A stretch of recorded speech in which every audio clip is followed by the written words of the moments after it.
Fossils. Fossils. Fossils and fiction. Hi there, it's Fossils and Fiction. My name is Travis Holland. I'm a journalist and science communicator of sorts. My co-host is Alyssa Field, who's a real paleontologist. Hi, Alyssa.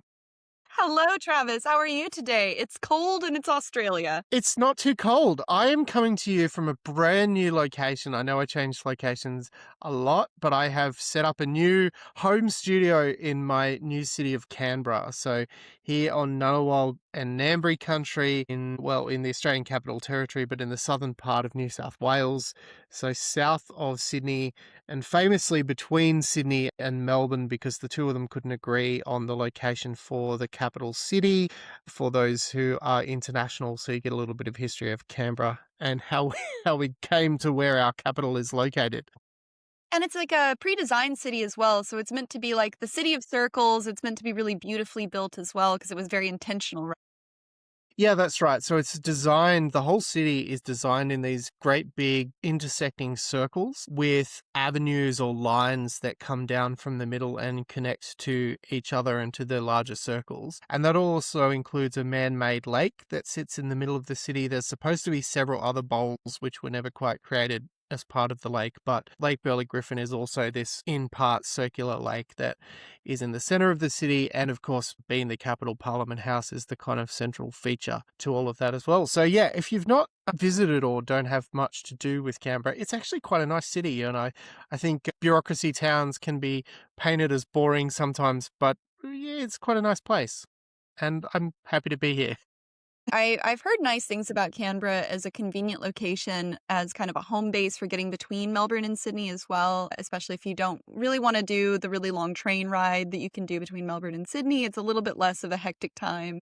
And there's also access to the GSA Core Library. So Geosciences Australia does have a little outpost in Canberra, which is really exciting for folks like me who are interested in early Cambrian geology, because a lot of our deposits tend to be offshore. They're brought in with these massive cores of sediment. And if you're really lucky, you get to spend an afternoon picking them over. So someday, hopefully, maybe we could do a little shoot of us going out there, having a look at some of the cores, talking to someone. But yeah, if I ever come to visit you, Travis, that'll be my main excuse to come see you. Geoscience does have a public museum and display gallery, and they also have a collection of rocks which they have arranged in a 1.1 kilometer walk called the Geological Time Walk around the facility. And so I have done that walk. I have been into the museum. I have taken a bunch of photos. There is also a moon rock.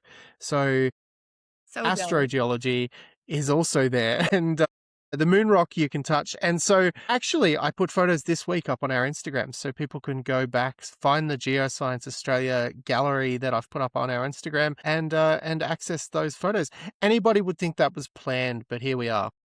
On the topic of geosciences today, the interview that we're bringing you has a little bit less to do with the biology side of what I'm interested in and more to do with the geology side. Just to give a little bit of a preamble to this, I talk about it in the interview as well, but as many of you know, I graduated from the University of Chattanooga, which is, I have a little map here of it. We have otters at our aquarium. If we couldn't sell by the accent, yeah. Yes.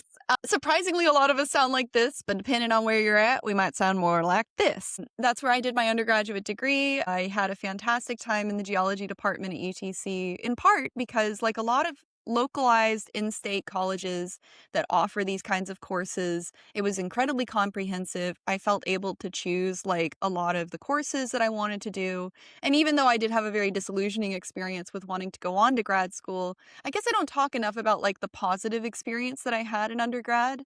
And it's also a case of like, you know, I just selfishly wanted to chat with someone from my old alma mater, but also we're currently facing a dire situation in the geosciences kind of around the world, and especially in these westernized countries where a lot of schools are seeing a drop in attendance for things like geology A levels in the UK or an interest in AP geology courses in the US. I'm sure there's an equivalent metric measuring Australia, Ireland, and as a result, a lot of universities are cutting funding for full undergraduate geology programs, and that includes places like my master's university, which has a beautiful, nearly fully functional geology lab that is perfect for teaching students exactly this kind of stuff that they just can't use anymore because they don't have the program. So I thought it would be good to highlight these kinds of courses, what use they might be to some of the students who listen to this podcast, and what you could do to maximize the most out of getting a local geology degree. You would be surprised how many places need a good geologist. And actually, if you pay attention to the background of a lot of popular films, you'll notice there's usually at least one of us hanging around at, like, McMurdo or on the giant drill they send into the earth. We're a useful bunch, and there should be more of us. I think that the pair of asteroid films from the 90s probably had Yes! geologists involved, right? They bring at least two of them to Mars and Kim Stanley Robinson's Mars. And Amy Brock-Hon, Professor Amy Brock-Hon is the person we've interviewed for this. She is absolutely the person I think we will someday send to Mars as a geologist. She's really cool. She's had a lot of experience as somebody who moved to Chattanooga from, I think it was New York. And she has a lot to say about the kind of community that you can find in smaller states and the kinds of communities you can find at these local colleges, as well as just what it's like to be kind of a badass geoscientist. I have a lot of respect for the kind of work she does. So scientists like Amy are the kinds of people that you would absolutely send to the asteroid. And so with that, here is Professor Amy Brock-Hon and Alyssa's interview with Amy for Fossils and Fiction. Today we're going to be talking with Professor Amy Brock-Hon from the University of Tennessee at Chattanooga. Keen listeners may recognize this as my alma mater. I've actually got the sweatshirt right here if you're watching this on YouTube. Like a lot of folks from my generation currently in paleontology, I completed my undergraduate at a local university that offered a comprehensive geology major for a bachelor's degree in science. I was also, at times, not the best student, and among the patient professors and adjuncts who put up with my shenanigans included, at the time Dr., now Professor Amy Brock-Hon. Dr. Brock-Hon has been with UTC since at least the 2010s, teaching courses like physical geology, mineralogy, geomorphology, soils, and our senior seminar course, which is kind of our variation of an honors program.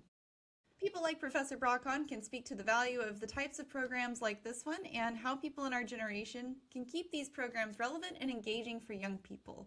So, Professor Brock-Hon, thank you so much for joining us today. How are you?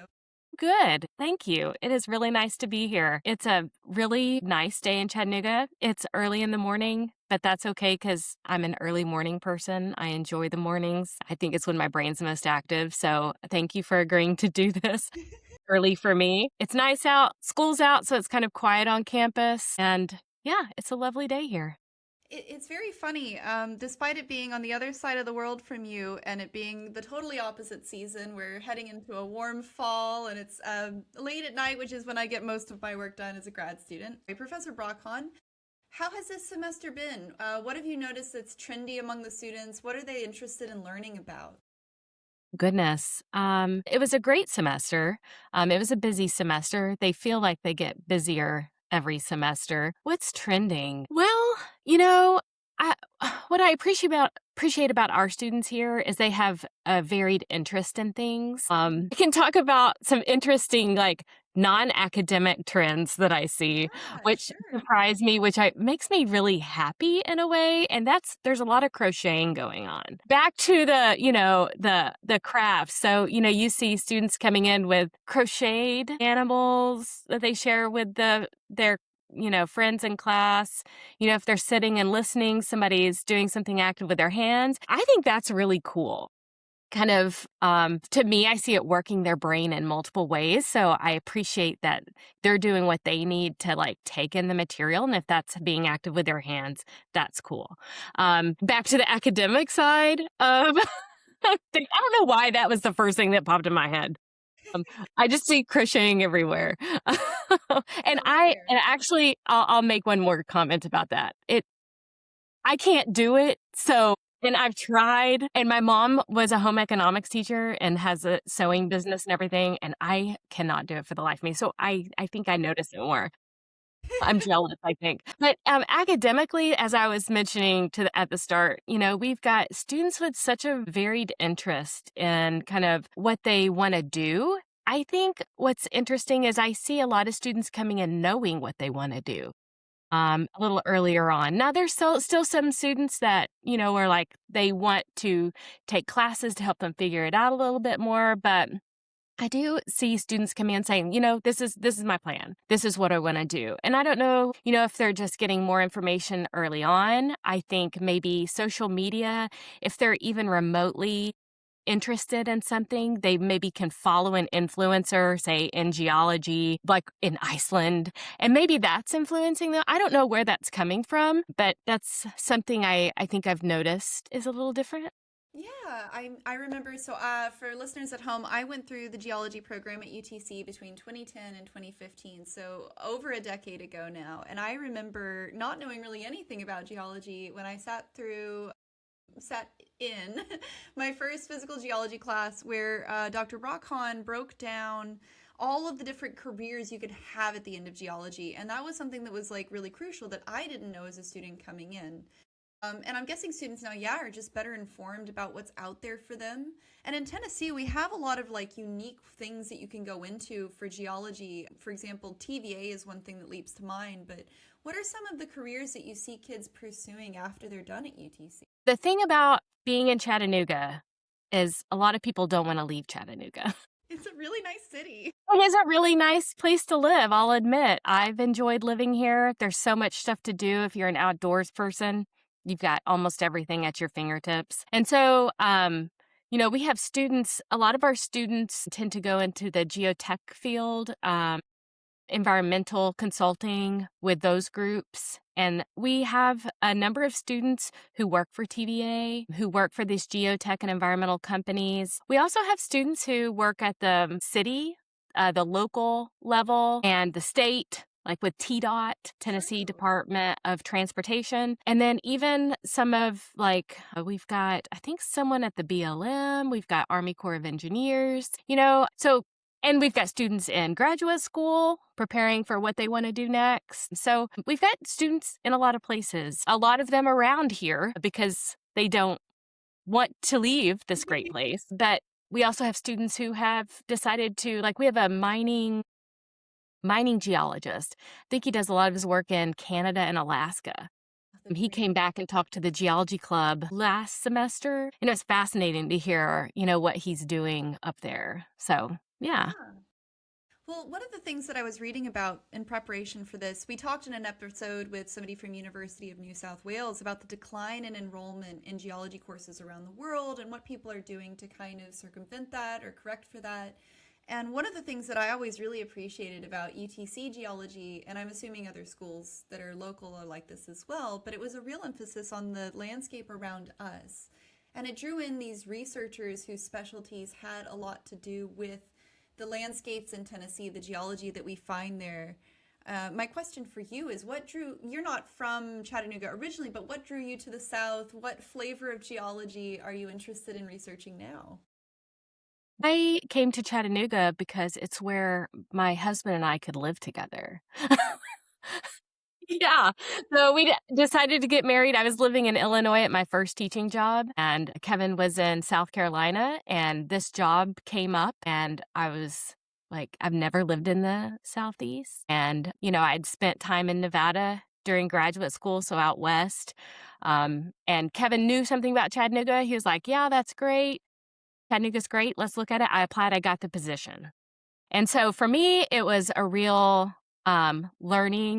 steep learning curve. I had to learn the geology of the area so that I could teach well. I could relate to the students. I could go on field trips, right? And make sure I had good examples of what we're learning in class.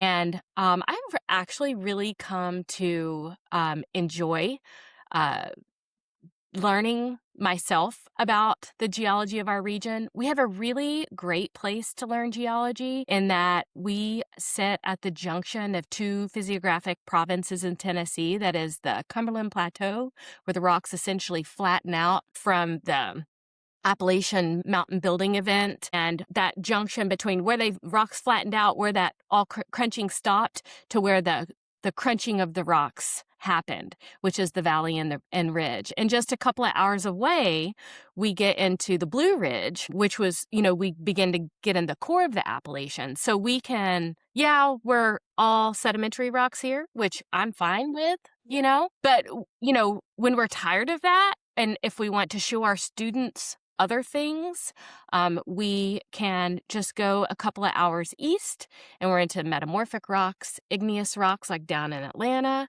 And so we have the ability to kind of teach local, right? Teach our students what, if they choose to stay here and work in, they get good information about what they're working in and what rocks and what materials. Therefore, what are the concerns? What are the hazards?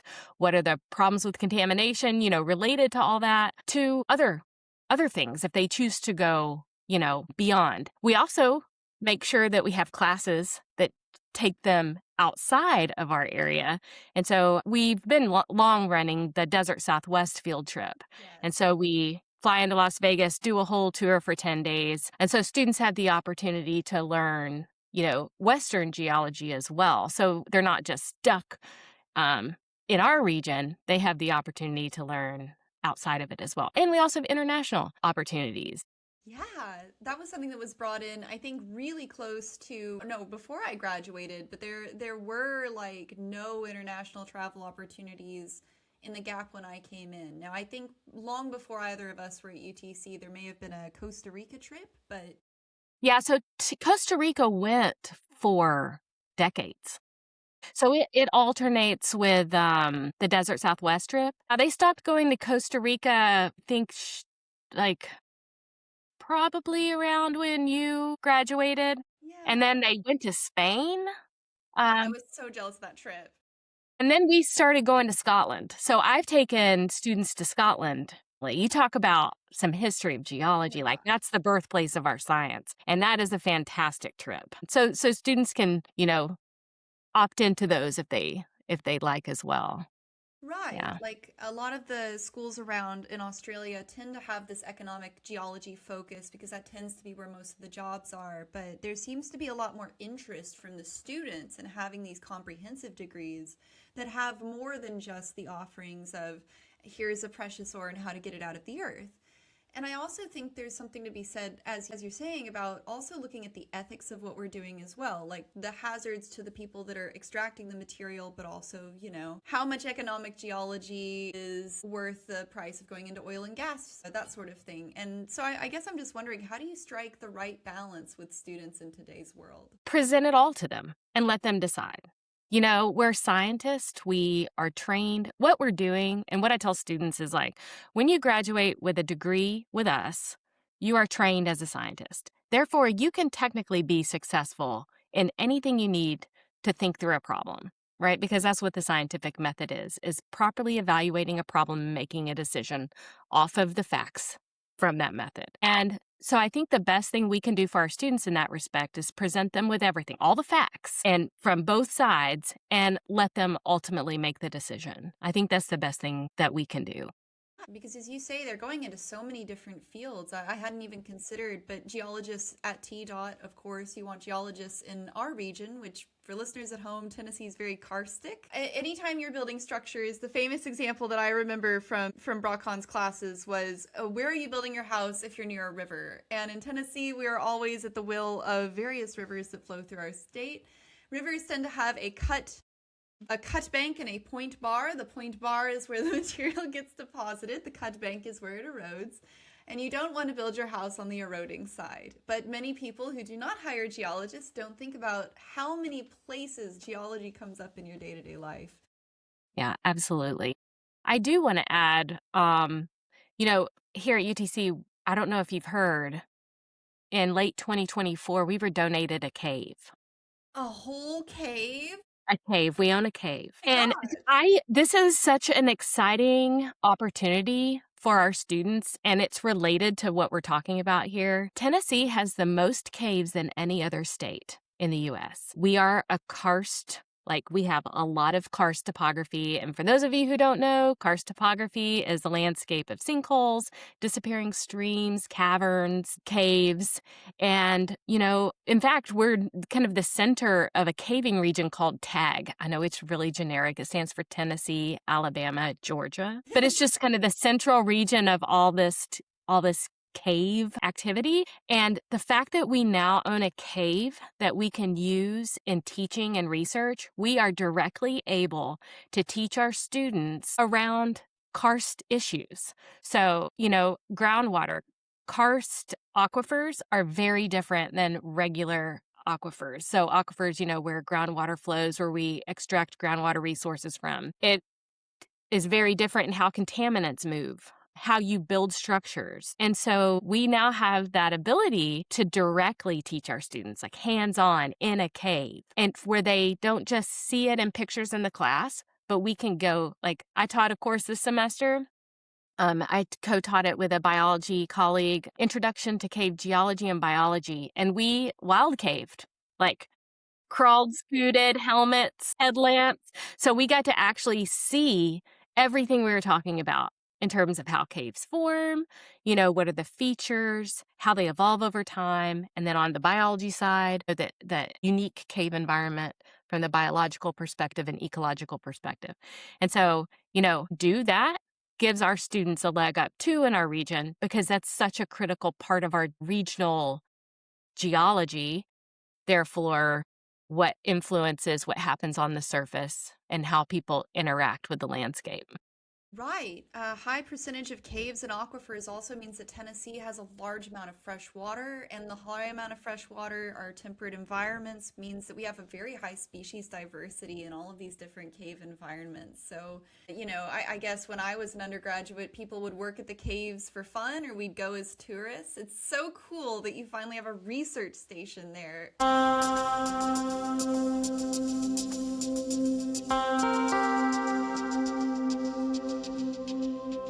Alyssa, that was a really great interview with your former Professor Amy Brock-Hon at UTC. And as you mentioned, there's been this bit of crisis building in geoscience. So it really ties into that interview, that episode that we had, episode 55, only a few months back, when we spoke to Indrani Mukherjee from University of New South Wales around geoscience and what we need to do to ensure that the geosciences, which of course paleontology is, if not a geoscience itself, is very strongly intersecting with geoscience. So Yeah. very important conversations to have in these spaces. Definitely. And I think there's a lot of older academics in paleontology who would regard having an undergraduate in geology as being the most important type of undergraduate degree to have, in part because historically, if you had that geology degree to fall back on, if paleontology didn't work out for certain periods of time, it means that you're still getting experience hands-on, working with the types of field tools and materials that you would get access to as a geologist, that you would still build skills in paleontology through. I mean, if you're out there with a hammer chipping away at limestone, it's still a useful thing to experience and get experience in. And, it's also a case that being a good geologist helps you visualize the types of deposits where you can find the fossils, how the fossils have interacted with the sediments they're buried in. So it's a tremendously useful amount of knowledge to have. And I kind of agree with this argument. And the interview with Amy, unfortunately, is cut off a little bit due to some issues with Australian internet. But one of the things I wish we'd talked more about was this way that comprehensive geology education is less valued by a lot of industry, because a lot of places like mining industry or the jobs that you get on oil rigs that involve geologists would rather just have someone trained up with the practical skills, as opposed to the kind of theory and the ethics behind what we do that you get in these more comprehensive four-year degrees. So the argument becomes, do we just offer two-year trade degrees in geology so that people in industry can get people for these mid-range jobs? Or do we continue to insist that those people go through extensive training to get the kind of decision-making skills as to whether or not working for an oil and gas company to begin with is something they even want to be doing? So there's a lot of discussion around that to be had. I hope that this conversation is something that you guys are having as an audience and thinking about, especially if you're interested in doing a four-year degree. So yeah, hopefully all of that was useful for you guys. Thank you for bringing us that interview, Alyssa. Now, I want to move on for some science news. A paper that was actually published early last year, that's early 2025, but has been doing the rounds again, along with some incredible puns in various newspaper titles or news article titles. And this paper is called Evidence for Endogenous Collagen in Edmontosaurus Fossil Bone. It's from the journal Analytical Chemistry, and the authors are Tuinstra et al., and we'll put a link to the article in the show notes. They took an Edmontosaurus sacrum, which is the hip bone, It was excavated in 2019 from the Hell Creek Formation in South Dakota. Edmontosaurus, for those who need their memory jogged, was this duck-billed dinosaur, a hadrosaur. It lived alongside T-Rex and Triceratops and whatnot, those very famous, iconic dinosaurs at the end of the Cretaceous. And using 3 independent analytical methods, chemistry-based methods, the team found evidence that there were degraded filaments of the original collagen surviving inside this 66 million-year-old fossil. In their view, it cannot be modern contamination, but actually remnants of the dinosaur's own structural protein. And they say this is the first time collagen has been quantified, not just detected, in a Mesozoic dinosaur, and the first time that these particular techniques have been combined with protein sequencing on fossil bones. So it's quite a finding that there is soft tissue in dinosaur bone. This has been contested for a while. There have been other claims about this. Mary Schweitzer claimed similar for T-Rex in 2005 or thereabouts. Skeptics have argued that these were probably contamination or bacterial biofilm or something similar, but this addresses that head on. They argue that if the signals were contamination, the amounts would be larger and the sequences that they found would be more complete. And also, they compare it to modern bones. I think a modern turkey bone was used in the paper as a comparison to sort of demonstrate how well that breaks down or not. So in certain burial conditions and with certain types of microscopic bone, there may be stable chemical environments that slow the protein breakdown and leave it supported or leave it available for us to access millions of years later. What do you make of this paper?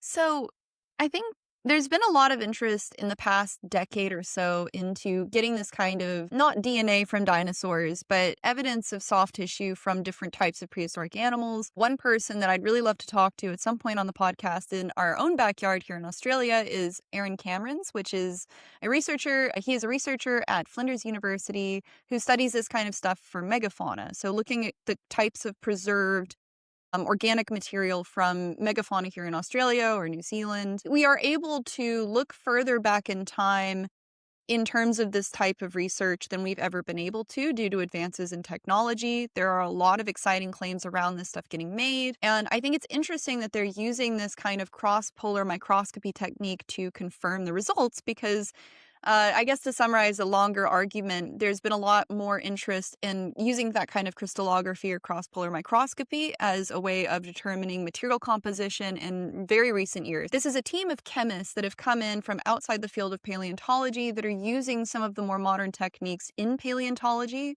to evaluate this specimen and make these determinations.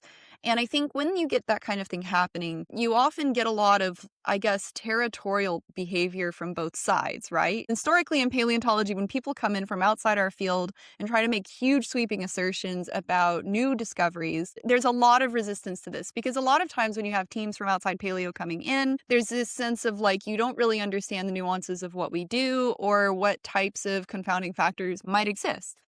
In this case, I think you do need to consider the place where the specimens are coming from. So historically, Museum of the Rockies was one of the first museums to do destructive sampling with dinosaur material. And, you know, we can say a lot of things about a certain research scientist who pushed for that at Museum of the Rockies at the time. I think there's a lot to be said about a lab that pioneered these kinds of sampling techniques, maybe having a good idea of how to do it without contamination. But I would also say that based on what I know about the type of biomolecule research that was done at Macquarie, which was a slightly different kind, they were looking for different things than these researchers were looking for.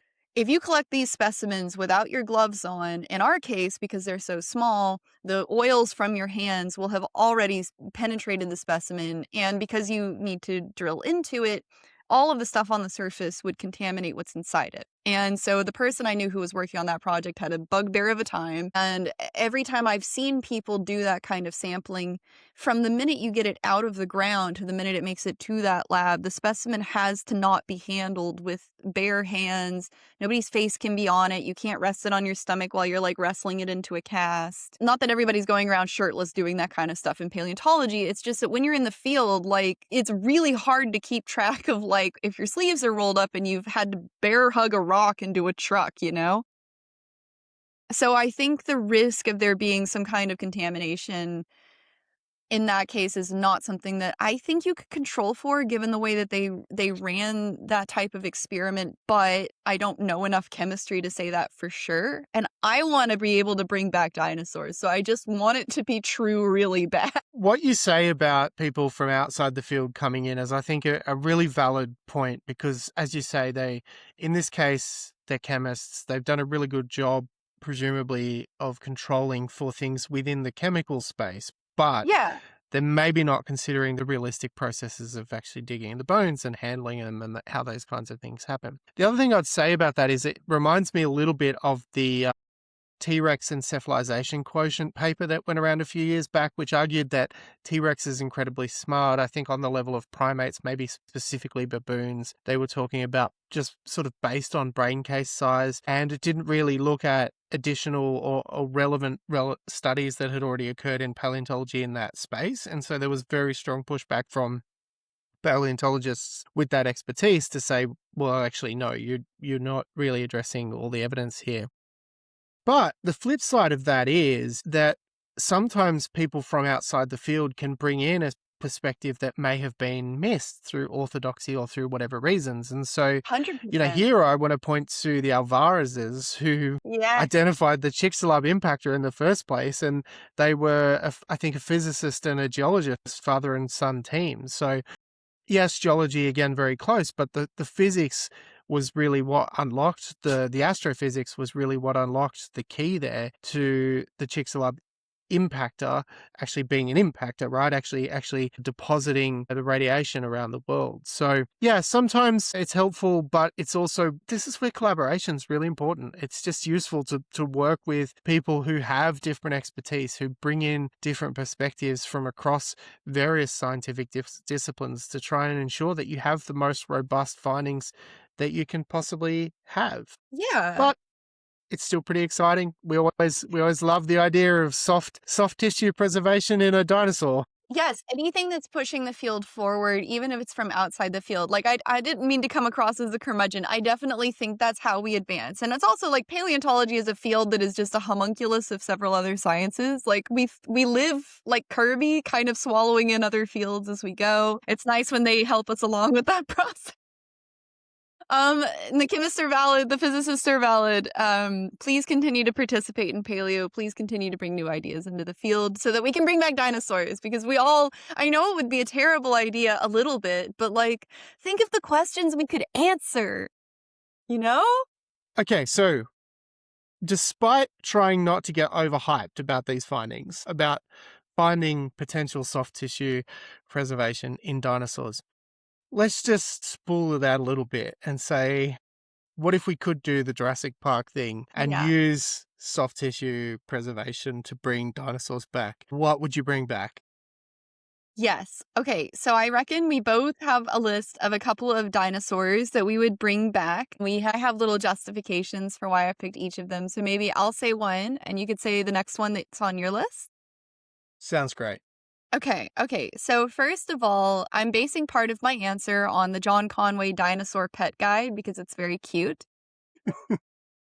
And they make like a very good argument for either Compsognathus or Hypsilophodon. And I think Compsognathus looks cuter because it looks like if a ferret and a kitty were a dinosaur. And I would want to put it in my purse and take it to the bar. Okay, so yeah, look, I can see this.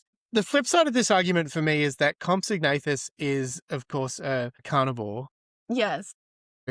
You want to be really careful there. Even a little carnivore could be problematic. That said, we keep little carnivores in our houses already anyway, in the form of cats and dogs, so who knows? Exactly.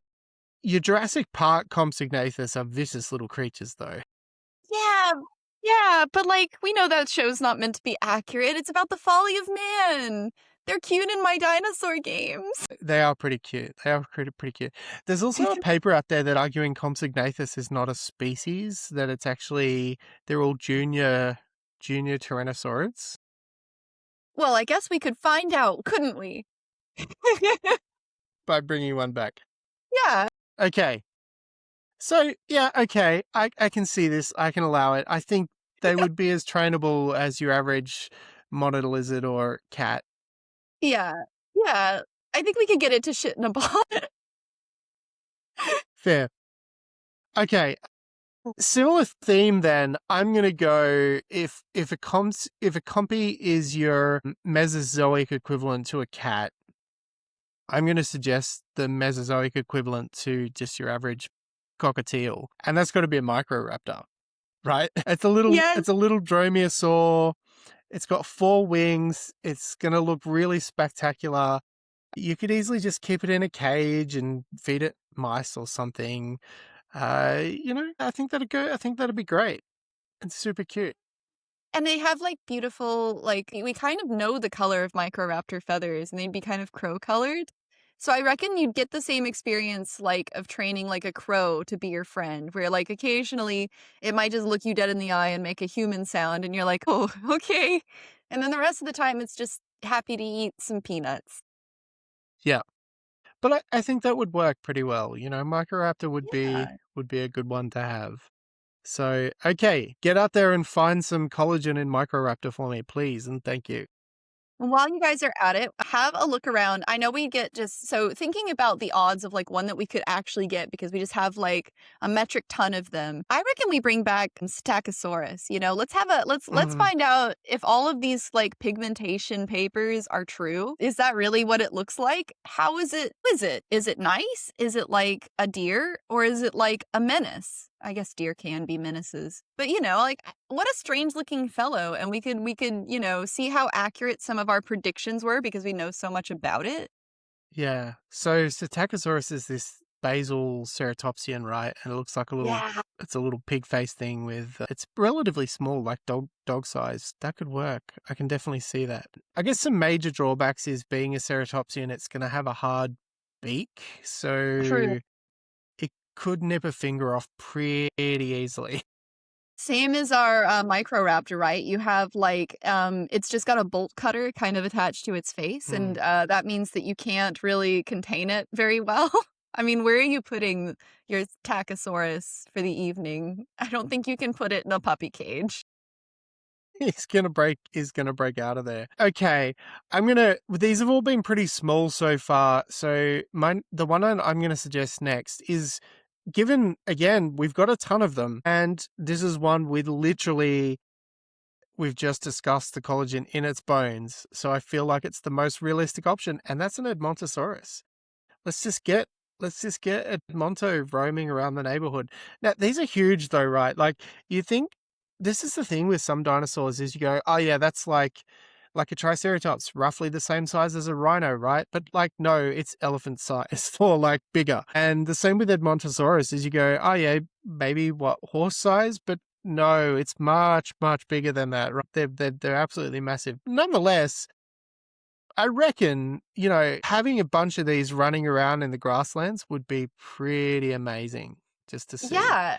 a big herd of Edmontosaurus grazing somewhere. So I had the exact same thought, but my boy, my honkler of choice, has always got to be the one that I struggle to pronounce the way that people think I should. Parasaurolophus, Paralis.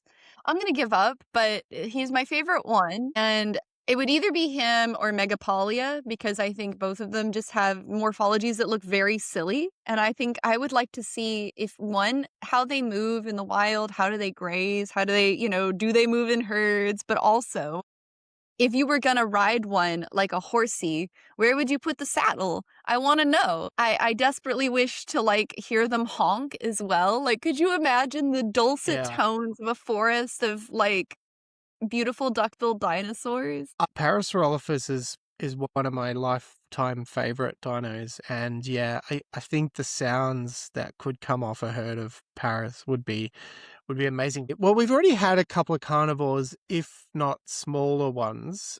Right. You know, everyone would love to see a T-Rex, but I'm going, no, no, I Mm. don't want to see a T-Rex. But if we're going to go Mesozoic lizards, or reptiles, I could go for a mosasaur. Yeah. I don't swim in the Yeah. ocean as it is, but I think a mosasaur would be pretty cool. Well, imagine what they could do to the underwater internet cables that the sharks are chewing on, you know what I mean? Right. And they would be really, their attraction or reaction to those cables would be really interesting because they would have not had time to think about it, Right. I to mean, think learn. of what if they take beef with the Great Pacific Garbage Patch? You know, maybe this is our solution is just to give the mosasaurs microplastics. They could clean it up. You never know. Maybe Mesozoic life is the key to resolving modern trash systems. So on that note, I was thinking what would be a useful one to bring back? And I'm thinking like, okay. What if we just brought back one of the really big ass sauropods, you know? And because sauropods must, I would think, have produced a bunch of methane. And like maybe, you know, we could harness that for energy or something. Or maybe they could eat a bunch of like plants that are invasive, you know, like maybe we could, you know, if we're already genetically engineering a dinosaur, why not have it eat milkweed or something, you know? Think of it. I have Kudzu. heard and seen a lot of proposals about, sauropods being good for farming, for dragging logs and whatever. True. But I don't think I've ever thought about them being potentially an energy source for their farts. Sentence. I'm sorry, Just a everyone. methane plant, a methane gas plant running off sauropod farts. Welcome to Jurassic Fart. Hey, oh, Sorry, I'm imagining the theme song. But you know, armpit fart. I promise I'm an adult. I promise. all right. I think we got some good options there. We've got a good spread. Who wouldn't love to see a sauropod in the distance? Yeah. Let alone if it was one that had some flames shooting out. A reverse dragon, if you will. Yes. Yeah, exactly. The other thing that I want to mention is, it is all fun and games to talk about de-extinction, but there is a company out there that's trying to do this, and we've talked about them a Mhm. couple of times before, Colossal Biosciences. And, I do have a lot of issues with the way that they're going about what they're trying to do and the fact that it's basically all press release over science. Like, that is Yeah. it's very InGen in many ways. It's Yeah. very get the word out there and put on a big show and then try and make money out of it somehow. That's very much what Colossal is trying to do. So Right. they're trying to de-extinct the woolly mammoth and the thylacine, and they're also trying to work on de-extincting the moa. So this week, just a couple of days ago as we record this, Colossal talked about hatching 26 healthy chickens from synthetic eggs. And so the idea is that those eggs will be of use in actually breeding moa and breeding other extinct animals using synthetic eggs. So it has a silicon membrane inside this hexagonal cup that sort of does the gas exchange thing. It seems like a pretty foundational step toward their effort in de-extincting dodos and moa, but it's very hard to know. It's very hard to know how much of this has actually occurred because, again, they kind of Yeah. focus on the press release and the big splash without focusing on or without explaining how it's actually happening. Yeah. Patenting science is again, to go back to Jurassic Park, Ian Malcolm slaps the desk at one point and says, before you even knew what you had, you patented it and slapped a sticker on it and you sold it. And now you're selling it. So, Yeah. and that very much strikes me what Colossal is doing is exactly Yeah. that. But nonetheless, it's happening, and so there's going to have to be some very serious conversations about this information. So we know that they hatched 26 chicks, or that they claim to have hatched 26 chicks, but, out of how many attempts would be one question Yeah. there. Are you losing thousands or hundreds out of that? At this point, there's no peer-reviewed paper or public data set, so scientists can't evaluate the methodology. And it's essentially, their own press release. So it would be good to know more information about what Colossal is up to. I think we're past the point at which we can write them off as a joke. I think it was early 2000s. There was a Korean company or a lab in Korea that was trying to get in on the ground floor for human cloning. And they made a lot of huge claims about what they were doing and what they were able to do. And it was a very similar situation where there were very few press releases. And because the scientist in charge of the experiments was so beloved as a national figure, there was very little criticism from the agencies that were giving him a lot of money. And the question that I think kind of gets asked in these cases by scientists is it Pandora or Piltdown Man or Prometheus? You know, is this going to turn out to have all been flash and bang?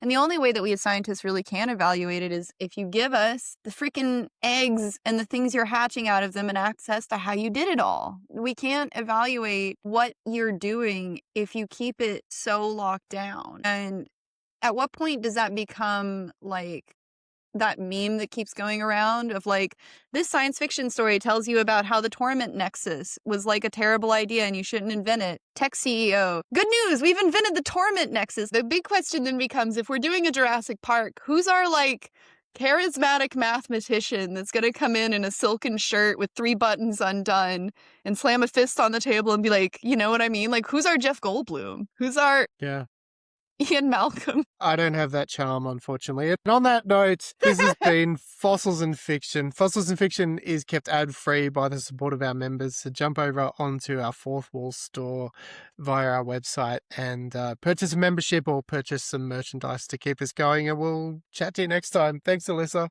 See you guys. Fossils. Fossils. Fossils and fiction. Fiction.